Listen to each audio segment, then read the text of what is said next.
नमस्कार साथियों, स्वागत है आपका आज के क्लास में। आज के क्लास में आप लोग का बहुत बहुत स्वागत है।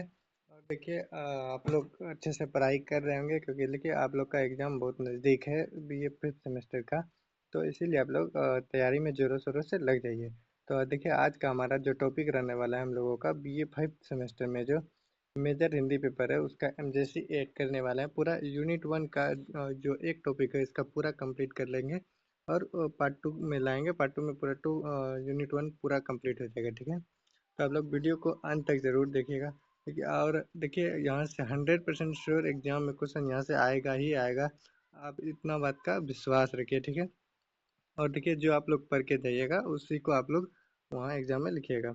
और जैसे जैसे लिखा हुआ रहेगा उस और आसान भाषा में फॉर्मेट लिखा हुआ है आप लोग का यहाँ से आपको जो पीडीएफ मिलेगा उसमें बहुत आसान भाषा में लिखा मिलता है जो कि आपको याद रह सके। तो आप लोग को वही कॉपी पेस्ट करना है वहाँ जाके, ठीक है।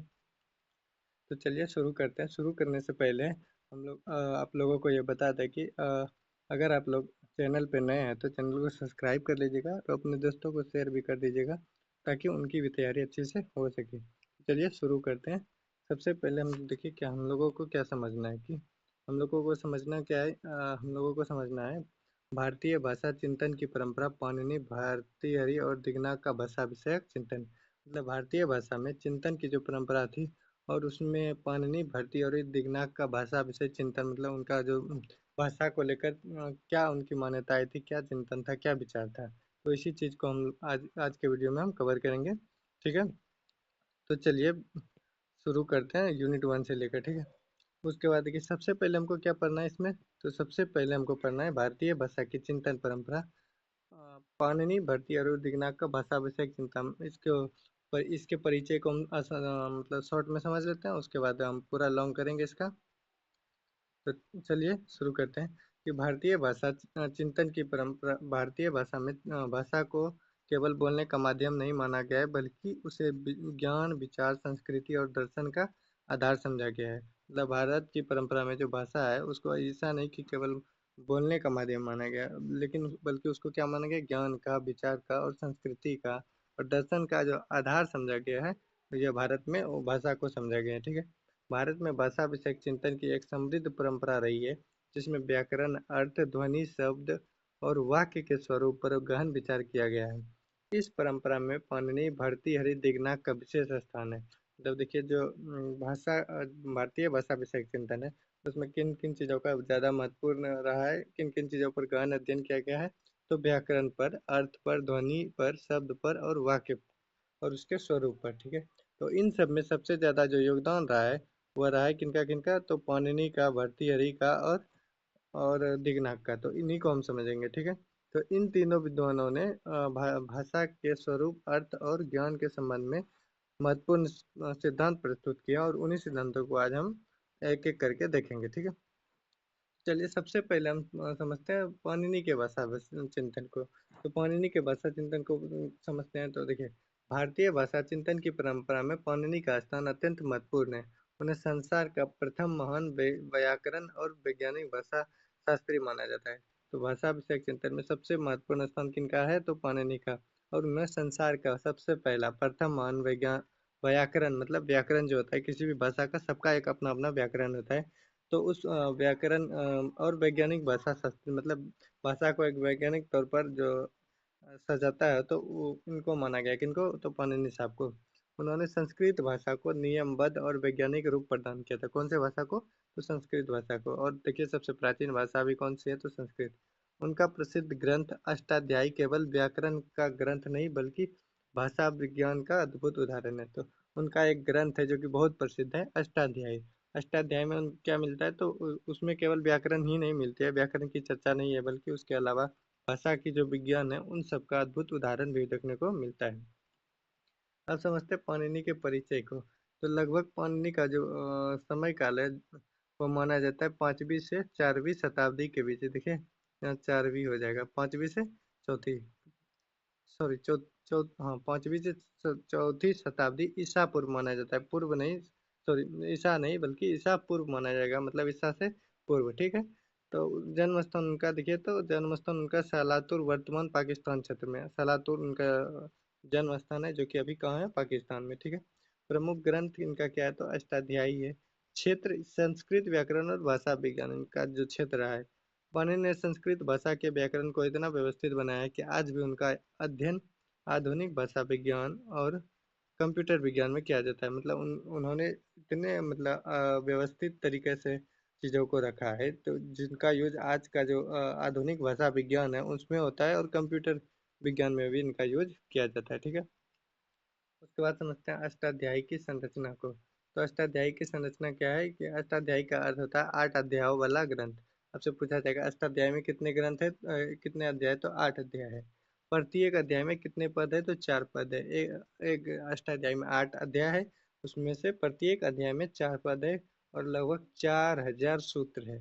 यह आपको पूछा जा सकता है ऑब्जेक्टिव में कि अष्टाध्यायी में कितने सूत्र है तो 4000, कितने पद, एक अध्याय में कितने पद है तो 4 पद। ठीक है। तो सूत्र शैली अत्यंत संक्षिप्त और वैज्ञानिक है। सूत्र शैली अत्यंत ये तो रिपीट हो गया। सूत्र शैली उनका क्या है, अत्यंत संक्षिप्त और वैज्ञानिक। मतलब सूत्र का जो शैली है वह बहुत सूक्ष्म है, छोटा है और उसका जो वैज्ञानिक रूप है, एक वैज्ञानिक रूप प्रदान किया गया है। तो उसके बाद अष्टाध्यायी की विशेषता को समझते हैं। तो देखिए उसमें सबसे पहले इस विशेषता है कि सूत्र शैली। पाणिनि ने कम शब्दों में अधिक अर्थ देने की शैली अपनाई। जैसे कि देखिए पाणिनि ने क्या किया कि शब्द कम रखे लेकिन जिनका अर्थ क्या हो बहुत बड़ा हो। तो उस प्रकार से जैसे देखिए इको या नीची, इको या नीची का मतलब हो गया यह छोटा सूत्र कई ध्वनियों पर परिवर्तनों का नियम बताता है। ठीक है। अब देखिए वैज्ञानिक व्यवस्था हम समझते हैं। देखिए भाषा के प्रत्येक अंग, ध्वनि, शब्द, प्रत्यय, संधि, समास, वाक्य आदि का क्रमबद्ध वर्णन मिलता है। ये इसका मतलब वैज्ञानिक रूप हो गया कि मतलब सब एक एक क्रम में मिलता है। ध्वनि सबसे पहले, ध्वनि से ही क्या बनता है शब्द, शब्द की शब्द, उसके बाद प्रत्यय, संधि, समास, ये सब। ठीक है। उसके बाद नियम और अपवाद को भी इन्होंने दिया है कि क्या क्या नियम है और नियम के क्या क्या अपवाद है। तो उन्होंने पहले सामान्य नियम दिए फिर उनके अपवाद बताए। यह आधुनिक विज्ञान जैसी पद्धति है। अभी भी जो हम पढ़ते हैं, चाहे व्याकरण पढ़ें, चाहे फिजिक्स पढ़ें, चाहे केमिस्ट्री पढ़ें, तो उसमें सर क्या मिलता है, एक नियम मिलेगा। ठीक है। और नियम को कुछ कुछ फॉलो नहीं करता है जिसको अपवाद बोला जाता है। तो यह अभी भी आज के भी युग में देखने को मिलता है और यह इन्होंने पाणिनि साहब ने बहुत पहले दे दिया था। पाणिनि का भाषा विषयक चिंतन क्या है तो भाषा एक नियमबद्ध व्यवस्था है। भाषा क्या है, एक नियमबद्ध व्यवस्था है। पाणिनि के अनुसार भाषा स्वतः उत्पन्न होने वाली अव्यवस्थित चीज नहीं है। उनका कहना है कि भाषा ऐसा नहीं कि अचानक आ गया कहीं से, ऐसा कुछ नहीं है, बल्कि वह एक नियमबद्ध व्यवस्था है। नियम क्रम बाय क्रम चलते हैं, उसके पीछे निश्चित नियम कार्य करते हैं। उन्होंने बताया कि शब्द कैसे बनते हैं, ध्वनियाँ कैसे बदलती है और वाक्य कैसे निर्मित होते हैं। उन्होंने क्या क्या बताया कि शब्द को कैसे बनाया जाए, शब्द बनते आखिर कैसे हैं और ध्वनियाँ कैसे चेंज होती है, वाक्य कैसे निर्मित होते हैं। अर्थात भाषा की संरचना वैज्ञानिक है। मतलब उन्होंने भाषा की जो संरचना वैज्ञानिक तौर पर बताई। ठीक है। उन्होंने ऐसा नहीं कहा कि भाषा अचानक से प्रकट हो गई, ऐसा कुछ नहीं। ध्वनि का महत्व उन्होंने देखिए क्या दिया कि पाणिनि ने भाषा की मूल इकाई ध्वनि को माना। पाणिनि ने क्या क्या भाषा की जो सबसे मूल इकाई थी उन ध्वनि को माना। उन्होंने वर्णों के उच्चारण और वर्गीकरण को व्यवस्थित किया। मतलब देखिए उनका मानना था कि भाषा का जो उत्पन्न होता है, भाषा जो बनती है वो कहाँ से, ध्वनि से। उनका जो मूल इकाई है, सबसे छोटी इकाई, वो क्या होगी, ध्वनि। और उन्होंने वर्णों के उच्चारण और वर्गीकरण को व्यवस्थित किया, उनका उच्चारण और को उनके वर्णों के अनुसार बांटा। ठीक है। वर्णों का वर्गीकरण देखिए इसमें स्वर, वर्ण, व्यंजन, बल वर्ण, अल्प प्राण और महाप्राण, कंठ्य, तालव्य, मूर्धन्य आदि, ये सब अभी भी आप लोग पढ़ते होंगे। तो उन्होंने एक महेश्वर सूत्र दिया जिसको देखिए पाणिनि ने ध्वनियों को व्यवस्थित करने के लिए 14 महेश्वर सूत्र किया। ध्वनि को मतलब एक व्यवस्थित क्रम में रखने के लिए क्या दिया, 14 महेश्वर सूत्र को का प्रयोग किया। उदाहरण के लिए जैसे ओ, ई, हर्ष उ, न, फिर री, री, ऐसे करके कुछ इन सूत्रों की सहायता से उन्होंने संक्षिप्त रूप में व्याकरणिक नियम बनाए। उसके बाद शब्द निर्माण की प्रक्रिया। तो पाणिनि ने बताया कि शब्द धातु, प्रत्यय और उपसर्ग से बनते हैं। उदाहरण के तौर पर जैसे यहाँ, यहाँ देखिए उदाहरण के तौर पर क्या दिया है, जैसे कि गम और तीरिया। गम मूल धातु हो गया। देखिए एक चीज आप लोग संस्कृत में पढ़ेंगे, हर एक शब्द का, हर एक क्रिया का एक मूल धातु होता है जिससे कि शब्द बनते हैं। जैसे कि गम, फिर गम में अगर ती प्रत्यय जोड़ दिया जाता है तो गमती बन जाता है, और जिसका मतलब हो जाता है जना। इस प्रकार क्रिया का निर्माण होता है। क्रिया का निर्माण कैसे होता है, एक मूल धातु रहेगा, उसमें प्रत्यय जोड़ा जाएगा, तो उससे क्या बनती जाती है, तो क्रिया। उसी प्रकार से संधि, तो संधि के बारे में बताया कि दो वर्णों के मिलने से होने वाले परिवर्तन को संधि कहते हैं। उसी प्रकार से उन्होंने समास को बताया कि दो या दो से अधिक शब्दों को मिलाकर संक्षिप्त शब्द बनाया जाता है, जिसे कि समास कहा जाता है, ठीक है। उसके बाद भाषा की शुद्धता पर भी उन्होंने बल दिया कि पाणिनि का मानना था कि सही उच्चारण आवश्यक है, व्याकरण भाषा को शुद्ध बनाता है, अशुद्ध भाषा अर्थ को बिगाड़ सकती है, इसीलिए उन्होंने व्याकरण को भाषा की आत्मा माना है। तो उन्होंने क्या कहा कि उस भाषा में जो है वो शुद्धता बहुत मायने रखती है। जो उच्चारण है उनका सही होना चाहिए, आवश्यक है, उनका उच्चारण सही उच्चारण आवश्यक है, ठीक है। व्याकरण को शुद्ध बना, मतलब भाषा को शुद्ध बनाता है, सही उच्चारण और व्याकरण भाषा को क्या बनाता है, शुद्ध। इसीलिए उन्होंने शुद्धता पर बहुत ज़्यादा बल दिया। पाणिनि की व्याकरण पद्धति क्या रही, तो उनको देख लेते हैं। तो पाणिनि के नियमों से नए नए शब्द बनाए जा सकते हैं, यही कारण है कि आधुनिक विद्वान उन्हें जेनरेटिव व्याकरण का प्रारंभिक प्रवर्तक मानते हैं। तो जेनरेटिव व्याकरण का सबसे पहला प्रवर्तक अगर किनको माना जाता है, तो पाणिनि साहब को। उन्होंने कम शब्दों में व्यापक नियम दिए हैं, हर नियम के पीछे स्पष्ट तर्क दिया है और नियमों का प्रयोग निश्चित क्रम में किया है। जो उन्होंने जो बहुत कम शब्द दिए हैं और लेकिन उसमें नियम बहुत बड़े बड़े दे दिए हैं, बहुत व्यापक, ठीक है। और क्या किया है, स्पष्ट तर्क दिया, ऐसा नहीं कि कुछ भी नियम बना दिया, उसके पीछे क्या कारण था उन सब चीज़ों को भी बताया। और नियम का जो प्रयोग किया वह निश्चित क्रम में किया है, सबसे पहले ये नियम होगा, उसके बाद ये रहेगा। तो इस प्रकार से उन्होंने बताया, ठीक है। अब आधुनिक भाषा पर प्रभाव, इनका जो प्रभाव है वो आधुनिक भाषा पर पड़ता है। ये सब आपको उनके योगदान में लिखना है, ठीक है। तो पाणिनि के सिद्धांतों का प्रभाव आधुनिक भाषा विज्ञान पर भी पड़ा। प्रभाव के क्षेत्र कौन कौन से थे, तो भाषा विज्ञान देखिए, आधुनिक लिंग्विस्टिक में ध्वनि और व्याकरण अध्ययन पर भी प्रभाव पड़ता है। कंप्यूटर विज्ञान में प्रोग्रामिंग लैंग्वेज और नेचुरल लैंग्वेज प्रोसेसिंग में पाणिनि के नियमों का उपयोग किया जाता है। कृत्रिम बुद्धिमत्ता मतलब अभी का जो दौर है एआई का, तो भाषा के नियम आधारित मॉडल बनाने में सहायता। तो मतलब आधुनिक भाषा में भी इनका जो बहुत ज़्यादा योगदान रहा है, उनमें प्रभाव पड़ता है, ठीक है। उसके बाद भर्तृहरि का भाषा विषयक चिंतन को देखते हैं। तो भर्तृहरि भारतीय भाषा दर्शन और व्याकरण परंपरा के महान आचार्य थे। भर्तृहरि देखिए, सबसे पहले हम पाणिनि को समझ लिया, अब भर्तृहरि को हम समझ लेते हैं। उसके बाद एक और बचेगा कौन सा, दिगनाक, तो उनको भी समझ लेते हैं। तीनों का आज एक ही लेक्चर में तीनों को खत्म करते हैं। तो सबसे पहले भर्तृहरि का भाषा चिंतन को हम समझते हैं। तो भर्तृहरि भारतीय भाषा दर्शन और विज्ञान व्याकरण परंपरा के महान आचार्य थे। उनका समय लगभग 5वीं शताब्दी माना जाता है। तो भर्तृहरि का समय काल कब माना जाता है, तो लगभग 5वीं शताब्दी, ठीक है। और उनका क्या नाम है, पाणिनि साहब का तो 5वीं से 4थी शताब्दी ईसा पूर्व है, या 5वीं शताब्दी है, मतलब ईसा पूर्व ईसा के बाद, ठीक है, ईसा के जन्म के बाद। उन्होंने भाषा को केवल संचार का साधन नहीं माना, बल्कि ज्ञान, चेतना और सृष्टि का आधार माना। तो भर्तृहरि ने क्या माना कि उन्होंने भाषा को संचार का, ऐसा नहीं कि बातचीत का मतलब एक संचार समझते हैं ना, कि एक चीज़ को दूसरे, एक खबर को दूसरे जगह कैसे पहुंचाना है दूसरे तक।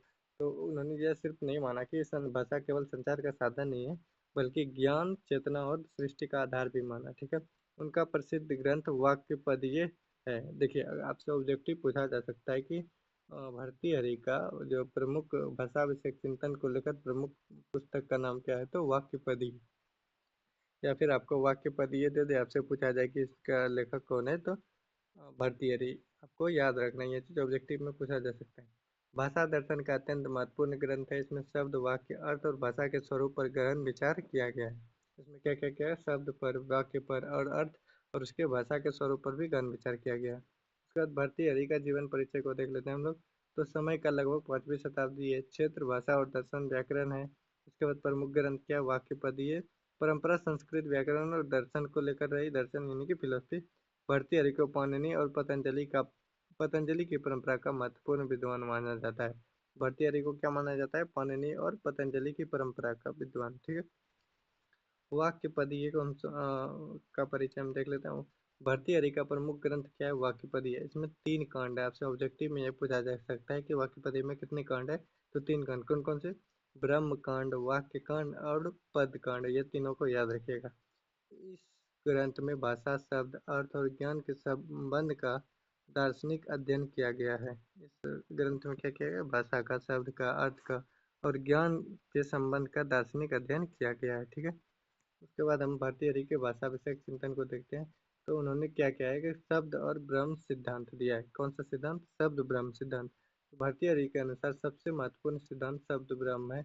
उनके अनुसार संपूर्ण जगत का मूल शब्द है। मतलब उनका कहना है कि जो जगत का मूल है, जो कि जहाँ से जगत का सब कुछ चलता है, मतलब एक तरह से समझिए कि जगत का निर्माण ही वहीं से हुआ है। तो जगत का मूल इन्होंने किसको दिया है? तो शब्द को दिया है। किनको? शब्द को। ठीक है। अर्थात भाषा केवल बोलने का माध्यम नहीं है, शब्द में सृजनात्मक शक्ति होती है। शब्द क्या करता है? चीजों का सृजन करता है, उत्पन्न करता है। तो ज्ञान और चेतना का आधार भाषा है। ठीक है। और देखिए दूसरा नियम इन्होंने एक स्फोट सिद्धांत दिया है। आपसे यह पूछा जा सकता है कि शब्द ब्रह्म सिद्धांत किनका है, या स्फोट सिद्धांत किनका है? तो आपको याद रखना है कि यह भर्तृहरि का है। ठीक है। यह भर्तृहरि का सबसे प्रसिद्ध सिद्धांत है। तो सबसे प्रसिद्ध सिद्धांत कौन सा है? तो स्फोट सिद्धांत। स्फोट का अर्थ होता है, स्फोट वह मानसिक प्रक्रिया है जिसके द्वारा हमें अर्थ का बोध होता है। भर्तृहरि के अनुसार हम अर्थ को अक्षर अक्षर नहीं समझते, पूरा वाक्य एक साथ प्रकट करता है, ध्वनियाँ केवल माध्यम है। तो इनका कहना है कि ऐसा नहीं कि एक एक अक्षर को हम अलग अलग समझते हैं, ऐसा नहीं है, बल्कि पूरा एक वाक्य का अर्थ जो है एक साथ हम समझते हैं। जैसे कि देखिए इधर, जैसे देखिए कोई किसी चीज़ के बारे में बोला जाता है कि गाय घास खाती है। अगर खाली गाय बोला जाए तो इससे पूरा वाक्य का अर्थ थोड़ी समझ में आएगा। अगर पूरा बोला जाए कि गाय घास खाती है, तब समझ में हाँ गाय घास खा रही है। तो ये इन्होंने यही कहा कि वाक्य में ऐसा नहीं कि एक शब्द से हम पूरा वाक्य का ही अर्थ निकालेंगे, ऐसा नहीं, बल्कि पूरा वाक्य को पढ़ेंगे, उसके बाद उसका अर्थ निकलेगा। उन्होंने वाक्य की प्रधानता दी। भर्तृहरि ने शब्द से अधिक वाक्य को महत्वपूर्ण माना। उन्होंने कहा कि शब्द महत्वपूर्ण नहीं, बल्कि उससे ज़्यादा क्या वाक्य महत्वपूर्ण है। उनके अनुसार भाषा की वास्तविक इकाई वाक्य है। उनके अनुसार भाषा की वास्तविक इकाई क्या है? वाक्य। और पाणिनि के अनुसार, याद रखिएगा इसको ऑब्जेक्टिव के लिए। तो और पाणिनि के अनुसार क्या था? तो पाणिनि के अनुसार वाक्य, पाणिनि के अनुसार क्या था? तो शब्द था। ठीक है। शब्द सबसे छोटी इकाई, ध्वनि, सॉरी शब्द नहीं ध्वनि। तो उनकी भाषा की जो प्रमुख इकाई थी वह क्या थी? तो उनके अनुसार थी सबसे मूल इकाई ध्वनि, और इनके अनुसार वाक्य। ठीक है। भाषा और विज्ञान का संबंध, भाषा और ज्ञान का संबंध। उन्होंने माना कि मनुष्य का ज्ञान भाषा के माध्यम से ही विकसित होता है। ध्वनि और देखिए उन्होंने क्या कहा कि मनुष्य का ज्ञान क्या है, किस पर निर्भर करता है? भाषा पर। अगर यदि भाषा कोई नहीं जानता है तो उससे ज्ञान ज्ञान की प्राप्ति नहीं हो सकती है। जैसे कि आप लोग समझिए, किसी चीज़ के बारे में पढ़ना, कोई चीज़ अगर हिंदी में है तो आपको हिंदी भाषा आना चाहिए, तभी तो उसके बारे में आप समझ पाएंगे। किसी कोई चीज़ इंग्लिश में है और उसको समझना चाहते हैं तो आपको इंग्लिश भाषा आना चाहिए। खैर अभी के समय में तो ट्रांसलेशन चलता है। ठीक है। उसके बाद ध्वनि और अर्थ। ध्वनि और अर्थ को समझते हैं। उन्होंने ध्वनि और अर्थ के बीच संबंध पर भी विचार किया। उनके अनुसार ध्वनि नश्वर है। मतलब नश्वर वो चीज़ होता है जो कभी न खत्म होती है। ध्वनि क्या है? नश्वर है। ठीक है। सॉरी, कभी न खत्म, ध्वनि खत्म हो सकती, अर्थ अस्थाई होता है। ध्वनि नश्वर है, अर्थ अस्थाई हो सकता है। ध्वनि केवल अर्थ प्रकट करने का माध्यम है। ध्वनि क्या है? केवल अर्थ प्रकट करने का माध्यम। नश्वर ध्वनि क्या है? वो कभी न खत्म होने वाली चीजें हैं। अर्थ अस्थाई होता है। और ध्वनि केवल अर्थ प्रकट करने का माध्यम है। ध्वनि क्या है? ध्वनि केवल अर्थों को प्रकट करता है। ठीक है। उसके बाद शब्द और अर्थ की एकता को बताया इन्होंने कि भर्तृहरि के अनुसार शब्द और अर्थ अलग अलग नहीं है, दोनों एक दूसरे से जुड़े हुए हैं। उदाहरण जैसे कि जब गाय शब्द सुनते हैं तो उनका उसका अर्थ मन में आ जाता है। तो उन्होंने क्या कहा कि शब्द और अर्थ दोनों कोई अलग अलग नहीं है, बल्कि एक ही सिक्के के दो पहलू हैं, वह एक ही चीज़ है। ठीक है। इसके बाद भर्तृहरि का योगदान समझते हैं। तो भाषा को दार्शनिक आधार दिया। दर्शन की भाषा, इनका जो इनका जो नियम हुए वह सब अभी के समय में दर्शन दर्शन में यूज होने, यानी कि फिलोसफी में यूज होने लगे। ठीक है। तो भाषा को दार्शनिक आधार दिया, अर्थ विज्ञान के विकास में योगदान दिया, और आधुनिक भाषा दर्शन पर भी प्रभाव डाला। जैसे अभी कंप्यूटर वगैरह में इनका यूज हो जाएगा, अभी सॉरी अभी इसका फिलोसफी वगैरह में यूज हो सकता है। ठीक है। भाषा और चेतना के संबंध को भी स्पष्ट किया। ठीक है। अब दिगनाग के भाषा विषयक चिंतन को कंप्लीट कर लेते हैं, उसके बाद पूरा खत्म हो जाएगा। तो भारतीय भाषा चिंतन की परंपरा में दिगनाग का महत्वपूर्ण स्थान है। वे बौद्ध दर्शन, तर्क शास्त्र और ज्ञान मीमांसा के महान आचार्य माने जाते हैं। उन्होंने भाषा, शब्द और अर्थ के संबंध को तार्किक दृष्टि से समझाने का प्रयास किया है। उन्होंने क्या किया है, मतलब देखिए वे बौद्ध दर्शन, तर्क शास्त्र और ज्ञान मीमांसा के महान आचार्य माने जाते हैं। इनको याद रखिएगा कि बौद्ध दर्शन के मान सबसे महान आचार्य किनको माने जाते हैं, तो आपको याद रखना पड़ेगा दिगनाग है, या तर्क शास्त्र या ज्ञान मीमांसा के। उन्होंने भाषा, शब्द और अर्थ के संबंध को तार्किक दृष्टि से समझाने का प्रयास किया है। दिगनाग ने विशेष विशेष रूप से यह प्रश्न उठाया है कि शब्द का अर्थ क्या होता है। उन्होंने क्या बताया कि शब्द का क्या अर्थ है, ठीक है। भाषा वस्तुओं को कैसे व्यक्त करती है, और शब्द और वास्तविक वस्तु में क्या संबंध है, ठीक है। इन चीज़ों को इन्होंने बताया, और इन प्रश्नों के उत्तर में उन्होंने प्रसिद्ध पुस्तक अपोह सिद्धांत प्रस्तुत किया। देखिए अपोह सिद्धांत का किन्होंने दिया, तो दिगनाग ने इसको याद रखा गया, या बहुत महत्वपूर्ण है। एक पुस्तक की रचना की उन्होंने, जिसमें कि अपोह सिद्धांत को दिया, ठीक है। और अपोह सिद्धांत में क्या मिलता है, तो इन्हीं सब चीज़ों का प्रश्न का उत्तर मिलता है। दिगनाग के परिचय को समझ लेते हैं। उनका जो समय काल था वह लगभग 5वीं से 6ठी शताब्दी था। उनका जो दर्शन था बौद्ध दर्शन था, परंपरा उनकी बौद्ध दर्शन थी। और क्षेत्र तर्क शास्त्र और ज्ञान मीमांसा और भाषा दर्शन। और प्रमुख ग्रंथ कौन सा है इनका, तो प्रमाण समुच्चय। इनका प्रमुख ग्रंथ का नाम क्या है, प्रमाण समुच्चय। दिगनाग को बौद्ध तर्क शास्त्र का प्रवर्तक माना जाता है। बौद्ध तर्क शास्त्र का प्रवर्तक किसे माना जाता है, अगर ये पूछा जाए तो कौन है, दिगनाग। ठीक है। दिगनाग का भाषा चिंतन को देखते हैं कि उन्होंने क्या दिया, एक अपोह सिद्धांत या थ्योरी ऑफ एक्सुलेशन, मतलब कि यह दिगनाग का सबसे प्रसिद्ध सिद्धांत है। अपोह का अर्थ निषेध या अलग करना। मतलब देखिए, जैसे कि कोई चीज़ है, अपोह का अर्थ निषेध, जैसे निषेध करना, जैसे कोई चीज़ को डायरेक्ट ये नहीं बताता है। जैसे मान के चलिए, कोई आप एक ले लीजिए, जैसे कि आम है, ठीक है। तो इन्होंने कहा कि आम को हम डायरेक्ट आम नहीं समझेंगे। हम ये आम से, आम का अर्थ ये हुआ कि आम न होने वाली जितनी चीज़ें हैं उनका निषेध। मतलब अगर आम हम बोलें तो इसका मतलब ये नहीं कि वह आम है। इसका मतलब ये हुआ कि आम के अलावा जितनी सारी चीज़ें हैं वो नहीं है। बल्कि मतलब आम के अलावा जितनी सारी दुनिया में चीज़ें हैं वो नहीं है, तो वो क्या है, वो आम ही है। इनडायरेक्टली वो आम ही है, लेकिन इन्होंने ये डायरेक्ट नहीं बताया, ठीक है। देखते हैं हम इसी तरह से। शब्द किसी वस्तु का सीधा अर्थ नहीं बताते, बल्कि दूसरे वस्तुओं का निषेध करके अर्थ प्रकट करते हैं, वही जो बताए है। जैसे कि देखिए, जब हम गाय शब्द बोलते हैं तो उसका अर्थ किसी एक विशेष गाय से नहीं होता है, बल्कि गाय का अर्थ है जो गाय नहीं है उससे भिन्न वस्तु, मतलब जो कि गाय नहीं है उसके अलावा जितनी वस्तुएं हैं वो उन सब का निषेध करती है। तो इनडायरेक्टली क्या है, जैसे कि मान के चलिए हम बोले गाय, ठीक है। तो गाय बोले तो गाय का अर्थ गाय डायरेक्ट नहीं, बल्कि गाय नहीं होने वाली जितनी वस्तुएं दुनिया में, जो वस्तुएं जो कि गाय नहीं है, तो उनका निषेध करती है कि यह शब्द यह नहीं है, तो इसके अलावा और क्या हो सकता है, तो गाय ही तो हो सकता है। तो इनडायरेक्टली वही है। शब्द और वस्तु में अंतर देखिए, उन्होंने क्या बताया कि दिगना के अनुसार वास्तविक वस्तु और शब्द अलग अलग है। इससे पहले जो अभी पढ़े भर्ती हरी का, उनमें क्या था कि उन्होंने शब्द और अर्थ को एक ही चीज माना, और यहाँ देखिए शब्द और अर्थ नहीं यहाँ बता रहे हैं, वस्तु बता रहे हैं, ठीक है। वास्तविक वस्तु और शब्द जो है वह अलग अलग है। वास्तविक वस्तु अलग है और शब्द अलग अलग है, दोनों अलग अलग चीजें हैं। शब्द केवल मानसिक अवधारणा है। बाहरी वस्तु प्रत्यक्ष अनुभव से जानी जाती है। बाहरी वस्तु क्या जानी जाती है, प्रत्यक्ष अनुभव से। जैसे कोई चीज़ है, जैसे मान के चलिए पैर है, ठीक ठीक है। तो पैर को हम देखते हैं और सुनते हैं, तब मानते हैं कि हाँ यह पैर है। तो यह प्रत्यक्ष रूप से अनुभव करते हैं, ठीक है। उदाहरण, वृक्ष शब्द सुनने पर मन में वृक्ष की सामान्य छवि बनती है, लेकिन वह वास्तविक वृक्ष नहीं होता। हाँ ठीक है, जैसे कि मन में सुने कि हाँ वृक्ष, तो उसका छवि बना, लेकिन वो वास्तविक चीज है नहीं, वो वास्तव में तो देखेंगे सामने से तब ना वो वृक्ष दिखेगा। लेकिन अगर मन में छवि बना रहे तो वास्तविक तो नहीं है, लेकिन है तो वही बताया कि वास्तविक वस्तु और शब्द अलग अलग होते हैं। इनका देखिए प्रत्यक्ष अनुमान। प्रत्यक्ष और अनुमान, दिगनाग ने ज्ञान के दो मुख्य साधन माने, समान और अर्थ। मतलब कि प्रत्यक्ष जो कि सीधे अनुभव से मिलता है, और अनुमान जो कि तर्क द्वारा प्राप्त ज्ञान किया जाता है। जो सीधे अनुभव से मिलता है उससे प्रत्यक्ष कहते हैं, जो अनुमान तर्क द्वारा प्राप्त ज्ञान होता है उसे अनुमान कहते हैं। जैसे अनुमान के आधार पर ज्ञान को प्राप्त करना। भाषा का संबंध अनुमान से है। उनके अनुसार भाषा प्रत्यक्ष नहीं होती है, बल्कि भाषा अनुमान और विचार की प्रक्रिया से जुड़ी होती है। भाषा को उन्होंने क्या हुआ, डायरेक्टली प्रत्यक्ष नहीं होती है। तो उनका, और देखिए उनका सामान्य और विशेष।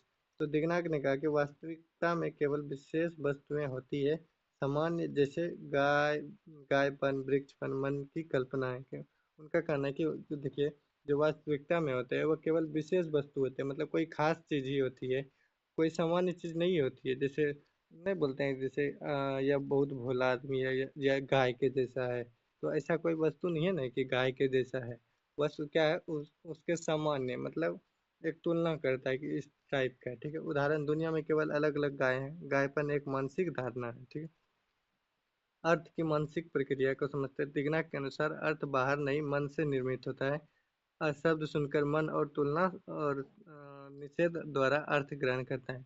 इनका मानना है कि अर्थ ऐसा नहीं कि अलग मतलब कोई बाहरी चीज है, बल्कि अर्थ जो शब्द सुनते हैं उनके अनुसार जो मन में उत्पन्न होता है वही क्या है, अर्थ है। वही उन्होंने उसी को क्या बताया, अर्थ। अब दिगनाग के योगदान को समझते हैं तो बौद्ध दर्शन का बौद्ध बौद्ध भाषा दर्शन का विकास उन्होंने बौद्धिक बौद्ध परंपरा में भाषा और अर्थ का तार्किक विश्लेषण किया। उन्होंने अपोह सिद्धांत दिया, अपोह सिद्धांत में अर्थ विज्ञान में महत्वपूर्ण योगदान दिया और तर्कशास्त्र का विकास, इनकी भारतीय लॉजिक को नई दिशा दी। आधुनिक भाषा विज्ञान पर प्रभाव भी पड़ा उनके विचार आधुनिक सिनेमैटिक स्ट्रक्चरलिज्म और फिलोसफी ऑफ लैंग्वेज से मिलते जुलते हैं। तो ये सब इनका योगदान रहा, ठीक है। इतना करने के बाद हमारा जो यूनिट वन का पार्ट वन है वो पूरा कंप्लीट हो जाता है। अगला जो लेक्चर लाएंगे उसमें पार्ट टू लाएंगे, तो उसमें यूनिट वन पूरा कंप्लीट हो जाएगा, ठीक है। उसके बाद यूनिट टू पर चलेंगे। देखिए कई सारे यूनिवर्सिटियों में एग्जाम चल रहा है, कई सारे में एग्जाम डेट आ गया है, कई में अभी नहीं आया है। तो इसीलिए आप लोग एग्जाम के अकॉर्डिंग मतलब एग्जाम को देखते हुए आप लोग तैयारी करते चलिएगा, ठीक है। वीडियो को अंत तक देखने के लिए आप लोग को बहुत बहुत धन्यवाद। अगर चैनल पे नए हैं तो आप लोग फिर से बोलते हैं कि चैनल को सब्सक्राइब कर लीजिए, और वीडियो पसंद आए तो उसको लाइक भी कर लीजिएगा और अपने दोस्तों को शेयर भी कीजिएगा। मिलते हैं नेक्स्ट वीडियो में नेक्स्ट टॉपिक के साथ, तब तक के लिए धन्यवाद।